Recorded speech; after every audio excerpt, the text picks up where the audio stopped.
This is Pet Life Radio. Let's talk pets.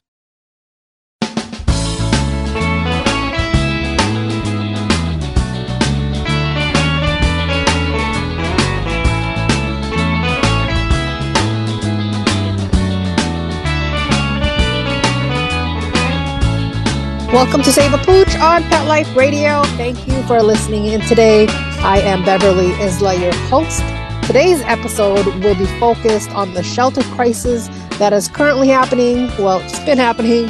And what are the statistics of shelter intake throughout the past few years? Now, many may have the idea that as virtual work increased, so did people getting pets. I've heard that as well. But is that actually true? And in what context?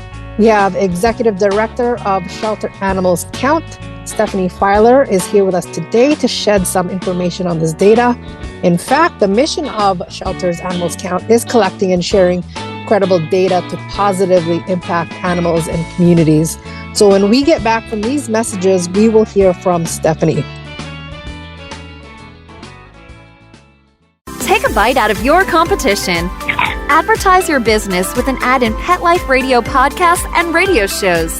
There is no other pet-related media that is as large and reaches more pet parents and pet lovers than Pet Life Radio.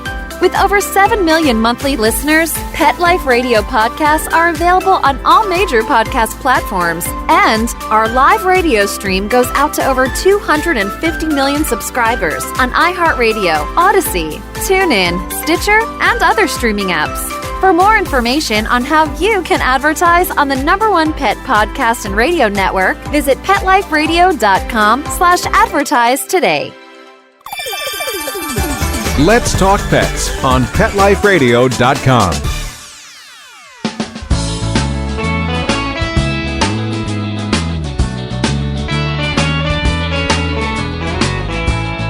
Welcome back to Save a Pooch. We are talking with Shelter Animals Count, Executive Director Stephanie Filer. Thank you for taking the time to chat with me. I think there will be some eye-opening data here. Before we get into that, what is the story of the organization and the development of data and how its integrity is maintained? Yeah, thank you. Shelter Animals Count was founded about 10 years ago. We're in our actually 11th year now. By all of the national stakeholders who recognized that we didn't really have a consistent way of tracking and counting animals in our shelter system. And that includes brick and mortar shelters, government, municipalities, animal control services, and also foster-based rescues. And so Shelter Animals Count was essentially formed as an independent nonprofit organization to do just that. So we have been very diligent in collecting data from now almost 7,000 organizations across the country, all 50 states, plus Puerto Rico and the Virgin Islands. And we are continuing to compare and look at trends, and also now look at forecasting to use the data that we have already to predict where our industry may be headed. So I guess you guys are relying on the individual shelters' input? Yeah, so what we do is all of our data is voluntarily submitted by the organizations that care for animals or animal-related services. We also have a community services database as well. And we have a variety of ways that they can submit their data through manual or automated API integration. But essentially, we aim to focus on data integrity from an education standpoint too, to also make sure that the data is being entered consistently across organizations and even within organizations, so that what we are looking at means what we think it means. So we trust shelters are doing the best they can with what they have.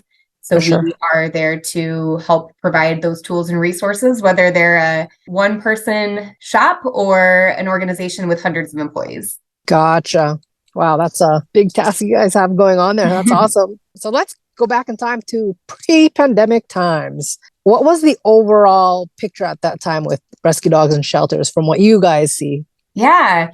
So we've been looking at a lot of trends lately, and we kind of do look at this like pre-pandemic versus, which would have been 2019 versus the year of the pandemic, which we are saying mostly was in 2020, and then kind of a post ongoing pandemic normal of 21 and 22. And so in 2019, we definitely saw our largest number of animal intakes, animals entering animal sheltering organizations than we have in the past 4 years. We also, though, saw our best rates of animals exiting the shelter system as well. So 2019 had a lot of animals in shelters, but also a lot of animals leaving. So it was kind of what we had seen the past 3 years leading up into the pandemic. And then 2020 hit, and everything, as everybody knows, just became completely abnormal.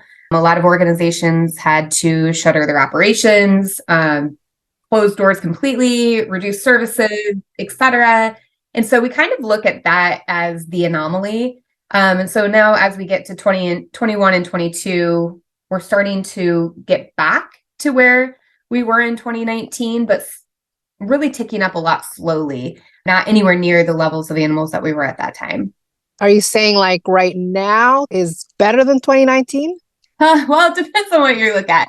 So there's kind of two ways of looking at it. You can look at the number of animals served and then also their outcomes. So when we look at the number of animals served in 2019, we were definitely at our 4-year high.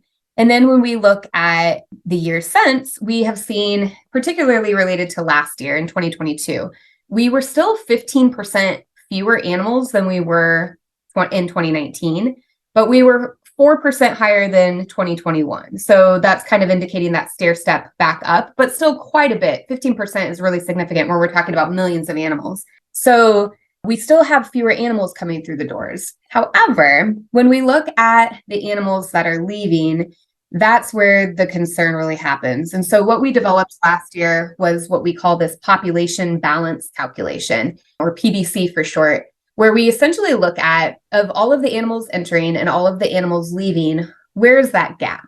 Is that gap a net zero? Or is that gap more animals leaving than are entering, or more animals staying behind than are entering? And so when we look at that compared to 2019, that's where it's really glaringly less positive. So we all agree that fewer animals entering shelters is more positive, assuming all of the needs in the communities are being met. Right. But then when you look at the population balance calculation, we essentially just divide the rate of intake by outcomes. And anything that's 100% means the same amount of animals entering or leaving. Anything below 100% means that fewer or more animals are staying behind. And anything over 100% means that they're starting to reduce their population. And so in 2019, we saw that we were basically at 100%. So about 100% of the animals entering were leaving. And so that's a balanced population, although the goal is that we have no animals in shelters, so we really need that to be higher. 2020, no surprise, we had fewer animals coming in and we had even more going out. So we actually had 2% more animals leave than enter. So we started to see shelters really lower in population. Okay, that's a good thing. That was a great thing, right? So, and everybody kind of took a deep breath. We also have to factor in there was a lot of attrition and staff happening at that time. A lot of new people were entering animal welfare. And so to them, that kind of was their baseline of normal, where to everyone else, this was like, okay, we've made some progress, but there's still work to be done. So then 2021 hit, and we started to see that imbalance happen, where we now had actually instead of the 2% more animals leaving, we now had 2% more animals staying behind in 2021. Okay. And then those all animals rolled over into January 1st of 2022. So we already were kind of upside down as last year happened. And then last year just really hit everybody hard. And we actually had, by the end of last year, 4% of animals that were staying behind without any sort of outcome. And so that's when you hear of shelters being full and really at a crisis point right now. It's not because more animals are entering, it's because as our rate of intake has been reduced, our outcomes have reduced even further. So right. We're not keeping up with the animals coming in at whatever that number is. So that's really what the outcry is right now is we need outcomes for animals that already exist in shelters because more are entering every single day.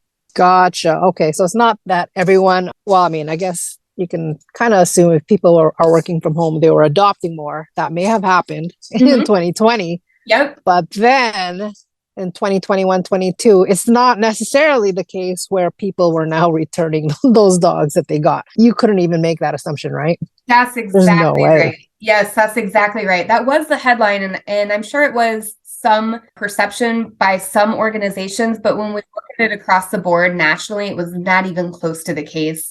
What we have seen instead, as we look at all things being equal, we look at the rate of animals being surrendered to a shelter. So regardless of how many animals that are up or down over the year, we look at the rate. And the rate stayed really consistent from 19 through present 2022. But what we have heard a little more anecdotally, we don't yet collect this detail, but we will soon. But we're hearing from other organizations that the reasons why they're being surrendered have changed. And so while it's not more animals overall being surrendered, it may be more animals within a category.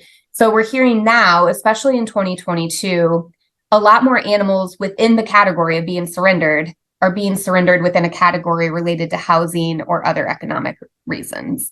And so they may see those categories increase, but the rate of animals being surrendered has absolutely not changed, which is the good news because it tells us that people are committed to their pets just like they were before. There's no flakiness happening like the headlines maybe thought of people returning to work and we're just like, exactly. Oh, I can't keep this anymore. What's actually happening is they're doing everything possible. They're taking advantage of the community services that are being offered. And only when they have absolutely nowhere to turn are they coming to a shelter to tearfully usually surrender their pet. Gotcha. I mean, it's hopeful that that's the case. So then it must be, I'm assuming again that the folks that may have lost their jobs or whatnot, that may have impacted the rate of dogs being adopted. Absolutely. Yeah. The housing and the economy challenges absolutely are generally related to dog adoptions and particularly large dog adoptions. And so that's really where this gap mostly lies. Cats overall are doing really well with their rate of adoption. They've actually increased quite a bit from about 59% in 2019 to now about 64% in 2022. So a 5 percentage point change is really remarkable for something like that, especially when cats historically for a lot of years were the most at risk in shelters. And so what we're seeing though with dogs is this really flat 53%. And so that generally speaking would be an easy thing to make a huge dent in shelter population with just a really incremental change and boost in adoptions. But we're seeing it go really from 53.4% in 2019 to 53% even in 2022. So we're actually seeing it start to tick downward. And a lot of shelters have a lot of amazing dogs that have been waiting. And sometimes it's also related to not having enough staff to process adoptions when people are interested. And just the whole infrastructure of the animal sheltering system is really, really struggling right now for a variety of reasons. Gotcha. Okay. Well, that is good to know that I thought we were about to like really go into crisis mode, but it seems like it's not as bad as I thought. Well, still bad, but I mean, yeah. It's not like I'll add the caveat that we did start to pull some early 2023 numbers and it's really not looking good. Oh, January in particular, though. So when we start to look at the seasonality of sheltering, and it's different by region based on weather mostly. But when we look at Q1 in shelters across the country, it's usually when we kind of have it the easiest, so to speak. Q4 and then Q1 is even easier. Then Q2 and Q3 get really hard. And we're finding Q1's not doing well with that population balance. That gap is just getting bigger and bigger when we look at even just January's over the past couple years. So what should be kind of our easy road right now is very challenging. And so I think shelters are feeling a crisis right now, but it's going to be nothing like we're headed into in Q2, which starts in just 6 weeks. Oh, no. Okay, well, we're just going to have a quick break. And when we get back, we'll continue talking about, 2023 stats with Stephanie Filer.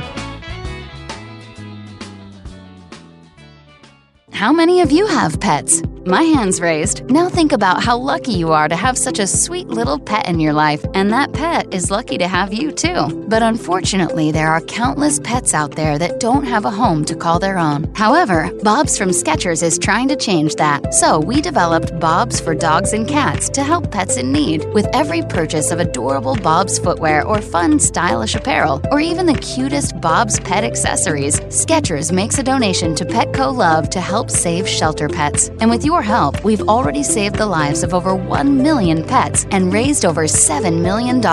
So while you're getting style and comfort with features like Skechers' famous memory foam cushioning, you're also helping to save an adorable pet in need and helping another lucky owner be connected with a future best friend and companion. Because happiness is having a loving pet by your side. Find Bob's at a Skechers store, Skechers.com, select Petco locations, or wherever stylish footwear is sold.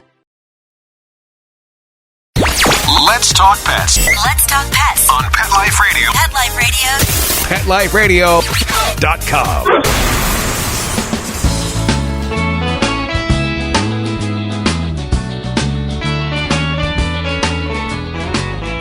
Welcome back to Save a Pooch. We are talking with Stephanie Filer. She is the Executive Director of Shelter Animals Count, an organization that focuses on shelter data reporting. All right, so before the break, we were just talking about the 2023 data and how it's not looking so good. So let's continue on with we are on Q1. Yeah, so Q1 of 2023 is really going to be our opportunity as a shelter industry and also as the community to get as many animals outcomed as we possibly can before we start to hit the warmer seasons of puppies and kittens being born. Right. More animals picked up as strays. And also adoptions generally start to go down a little bit in Q2 since that's that April. Why is that? There's a lot of theories on it, but April, May, June, a lot of times May in particular is really slow. And I think it's a lot to do with school getting out and graduations and, all of those other things. We see even like Sunday with the Super Bowl, we see that a lot of adoptions slow up when there's just other life things going on. So people kind of look to add a pet to their home when they quote unquote think it's the right time. We try to show that, there's always a great time, but there's a lot of seasonality with people adding a new animal into their home. And so in Q2, generally see more animals coming in and fewer animals going out. And then that continues in Q3. So really the call to action now is for people to support their local shelters and rescues with adopting and fostering and also volunteering. Since we saw volunteer programs really, really collapse during COVID and not rebound to the level that they were in 2019. Is it back to those levels or not yet? No, it's not even anywhere close. And that's anecdotal just from the organizations that we talk to, since we're not tracking that data specifically. But that is one of the challenges that they cite is, and why they are in more crisis mode, is that they just don't have the staff and volunteers that they usually do or usually would to support the number of animals in their care. And same with foster. There's a lot of animals that have been in shelters for too long, and they would really benefit by being in a home until they're able to be adopted. And there's exactly fosters. Do you guys play a role in helping shelters prepare for what you guys are anticipating? Yes, we've done a couple things. We've started to do some trend predictions where we start to forecast where we think the next couple months or through the year are going to look. We haven't yet done the full forecasting for 2023 since we wanted a quarter of data to be able to predict what the rest of the year is going to look like, since Q1 kind of sets the stage for that. But with some early trends showing that Q1 is probably going to be the worst of the last 4 years, it's not great. We were also looking at ways that we can support shelters, because there's a lot that the data can tell us, and there's a lot more beyond the data. And so a lot of times we get asked, okay, Q1's tough. What can we do? And so we started to partner with groups who specialize in some of those best practices. We have tons of resources on our website. The report that I'm referencing with some of these stats too is also on our website, as well as interactive dashboards. But really, this is the kind of the crisis call to action that we have for this year. We're afraid that if we wait much longer, it's going to be too late to act. Right. Exactly. That's what I would be concerned about as well. What are those call to actions? Yeah, so from a shelter side, I mentioned what they are from the public side about volunteering and fostering and adopting for sure. And then, of Mhm. course, donating is always a need as well. And from the shelter side, there's a lot that organizations can start to do by looking at just their organizational makeup. We spent a lot in our industry in the past decade or more of focusing on reducing intakes, of trying to keep animals out of shelters unless they absolutely needed to be there. And that's absolutely the right thing to do, and it needs to continue. But we've seen in some of that work in the space have observed that we've maybe over resourced those areas and maybe under resourced our outcome focused areas.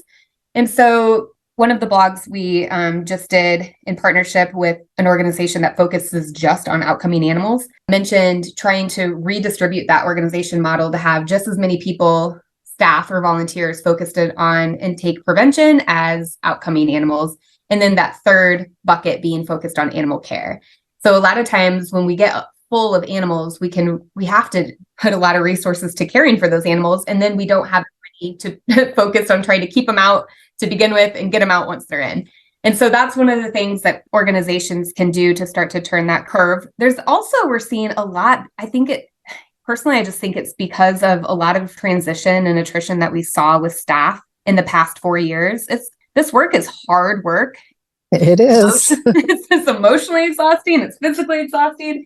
And we see a lot of people with some historical knowledge that have left the field. And so with that, a lot of basic best practices that we've lost along the way. And so there's really a renewed call to action for getting back to basics and looking at some of our programs and policies, and even something as simple as the hours that we're open to the public, making sure that they're accessible for people in their work schedules. And then there's some really amazing research that's been done over the last decade or more on how we talk about animals, how we market animals, and how we even kind of play to human nature and some sociology traits on giving people fewer options and making it easier for them to make a selection. And so there's all of that's outlined in this latest blog that we have done. That's just really a basic, getting back to basics. Some of the stuff we used to do 10 years ago is still really good, and we've gotten away from it.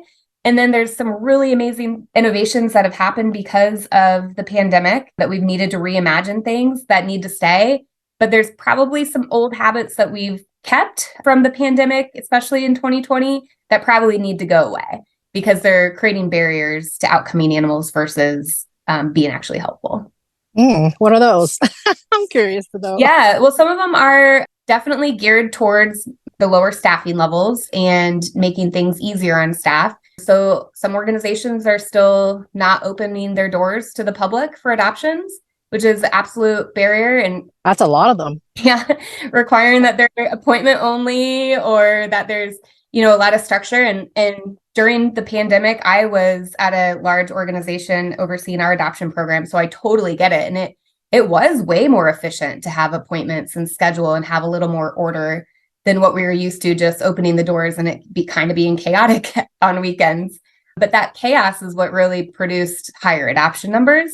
And so when staffing levels are low, it's an easy thing to do to kind of manage the flow, but it also can be really restrictive to getting pets out. Similarly, the just restrictive hours of operations and programs in general that didn't necessarily come back post-COVID, whether it's lost and found resources or even just the priority of getting pets back from foster is another thing that we see some organizations really struggling with. And that can be because of veterinary shortages or just, again, staffing shortages or lack of kennel space.